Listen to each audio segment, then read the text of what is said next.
tomorrow we fly, the highest pass we fly is 11,400 feet at its base. So we want at least 1,000 feet of AGL clearance through the pass, to the bottom of the pass. So 12.5 at least. And the following day, I found myself at 13,000 feet, unpressurized for the first time.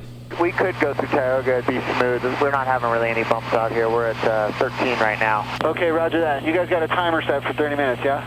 Of course. And besides, only 3 out of the 2 of us are hypoxic up here. Awesome.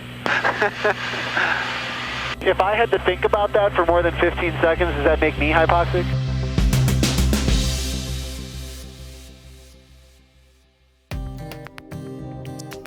This is another of several episodes from the Finer Points mountain flying adventure. Okay, so this is where we're really gonna have to climb. It shouldn't take that long to cross the pass. We're really just talking about going up to that altitude, potentially get above 12,500. So make sure we don't have oxygen, so set your timer, 15 or 20 minutes up there, assuming everybody's feeling good before you start heading down. This was a 3-day training camp based out of Truckee, Tahoe. The course was based on seminars punctuated by real-world flight training. Several airplanes flew in loose formation. Our plane is gonna start up, taxi, and go get some fuel on the other side. So we're all set to go, guys. Have a great flight, and we'll see you at Lee Vining. Rich and I flew together in our plane and learned a ton of mountain flying specifics. I'm breaking them up into modules for these episodes. This episode deals with hypoxia symptoms and avoidance. It's a chance for us to experience getting above 12.5 if everybody feels good for 10 minutes or so and come down. Do you have your pulse oximeter? I got it, here you go. I'm just feeling my little symptoms a little. At camp on day 1, Jason described his experiences in a hypobaric chamber. I can feel the onset of hypoxia in an instant because I know what I'm looking for. Pins in my fingers and nausea. Everybody's different. There was one guy who got belligerent. Some people couldn't spell their name, but whatever it is, you know for the rest of your life what it looks like when you start to get hypoxic. How you doing? Good? Okay, Awesome. yeah. Just keep an eye on me. If I pass out, you have the plane. Okay. I'm still at 90. Check yourself. Sure. Find a finger with blood. What our bodies seem to largely be interested in is how well saturated with oxygen your hemoglobin is. And so when you measure saturation, you're looking at the percentage of saturation on the hemoglobin molecule itself. Anything over 10.5, James, is where you start to potentially have oxygen. And over 12.5 reset is where you legally cannot be above. Is it half an hour, Jason? Yeah, 30 minutes. Without oxygen? It was awesome to have a medical expert as one of the CFIs. Howard could offer context to the physiological side of the course material. He also gave some great seminars on survival. What your body really cares about is something called the partial pressure of inspired oxygen. Now, what that is just the product of the fraction of oxygen in the atmosphere, which is always the same all the way up to the limits of space, 21%-ish. The rest is mostly nitrogen. Right. Times the barometric pressure Right. equals the partial pressure of inspired oxygen. Bottom line is, it's the pressure that matters because the fraction stays the same. So, at 10,000 feet-ish, you've lost about a third of the atmosphere. So are we flying Are you down? clear of terrain on your side?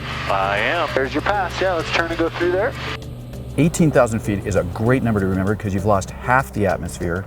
And if you go climb to the summit of Everest without oxygen, you're at about 1/3 atmosphere. You've lost 2/3 of the atmosphere on the top of Everest. So I decided to pull this out because I know what my symptoms of hypoxia are. Mild nausea and kind of a pins and needles in my fingers. And as we get up to 10.5 for any period of time or approach 11,000 feet, hypoxia is not black and white, it's just shades of gray. And then the thing actually works with light or something? Is that how that works? Because I was just trying to figure out the technology of it. The transducer on your finger actually shines a really bright light. Saturated blood tends to be very red. Unsaturated blood tends to be very blue. So you get a different transmittance of light waves depending on how well saturated the blood is. All right, we got blood saturation on top, heart rate on the bottom, which are related, and I didn't realize this till I flew with a doctor, but he told me that as your blood oxygen goes lower, your heart rate will increase. So, at a certain point, it can be like an aerobic activity just sitting there. Your body's working hard. Your body's working hard just to oxygenate your extremities and stuff. Does it have anything to do with if you're in good shape, or is it just idiosyncratic for each person? Oh, Yeah. And Howard can elaborate on that. A lot of people, climbers, pilots, put too much emphasis on what your blood saturation is.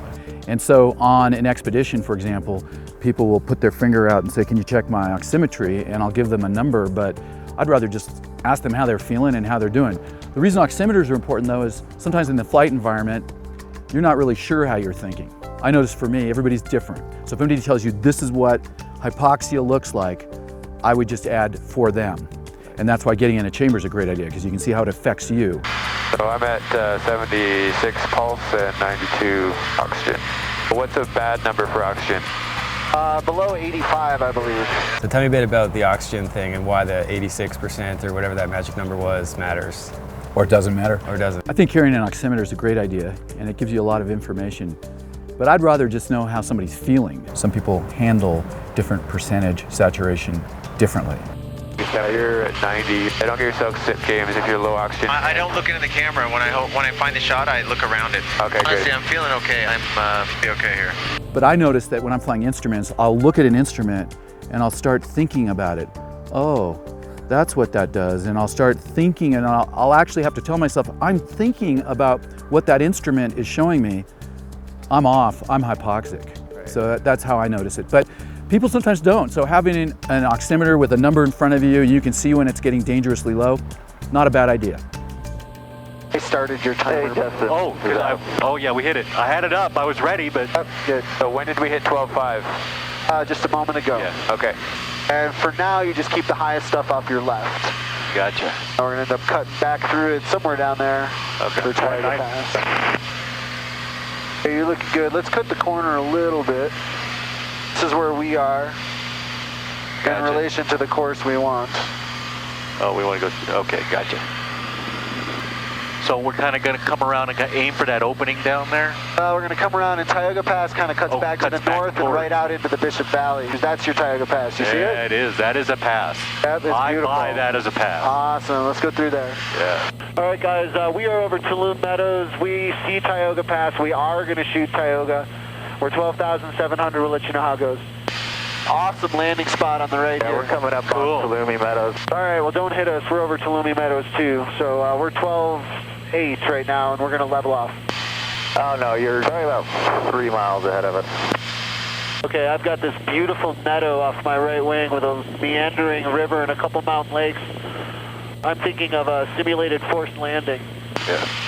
You got your pass? I got my pass. All right, the winds are 27 off the right, so you're going to fly the left side of the pass. Oh yeah, that pass is awesome. You can see the lake all the way through it. Yep, that's Mono Lake. Okay, guys, let's go through there. Dealing with wind currents during ridge crossing and navigating mountain passes is a dedicated episode. We're now in a kind of direct right crosswind, is that right? Yeah, the winds are coming from those snowy peaks. Yeah. Jason 1483 Lima, Buckeye Pass, 13-2. Beautiful ride. Excellent. And we're turning up Tulumi Meadows, heading into the pass now, and light chop, continuous light chop, nothing serious. What altitude? 12.8. How long have we been at 12.5 now? We've been at 12.5 for 7 minutes, 45 seconds. Yapping as well. Okay, guys, still Tioga Pass is still feeling good, just light chop occasionally. We're coming around the backside of the peak now at 12.8. This is Mono, yeah. That's Mono Lake. The winds are behind us. Look at that shot, man. That is so beautiful. This was hands down some of the best scenery that I've ever flown over, but you also really need to respect it. There's a lot to know about mountain flying. Rich did a great job getting us into the Bishop Valley for our lunch stop, and it was my job to get us back out over those mountains. But while we ate, the density altitude rose, and the surface temperature climbed to 41 degrees Celsius. Yeah, you know that instinct to go full rich, right? This is the best example of fighting that. Like for takeoff, you was gonna cram it in, but no. I know, right? Not at 8,000 density altitude, man. Right. I don't even fly above 6,000, like ever. Thanks so much to the supporters on Patreon. This trip was awesome, and we have a lot of great content coming out of this footage. And while I was editing this episode, I realized it was a really solid use of Rich's oximeter. So I reached out to Nonin, and they were happy to provide an oximeter to add to the monthly prize. So the total value of that prize, thanks to all the sponsors, is now approaching $1,000. Please visit flightshops.com to see how you can win it. And keep your flight chops sharp. Plus, oftentimes, just feeling a little low-grade nausea, headache, and listlessness. What is listlessness? Malaise. What is malaise? Lethargy. All right.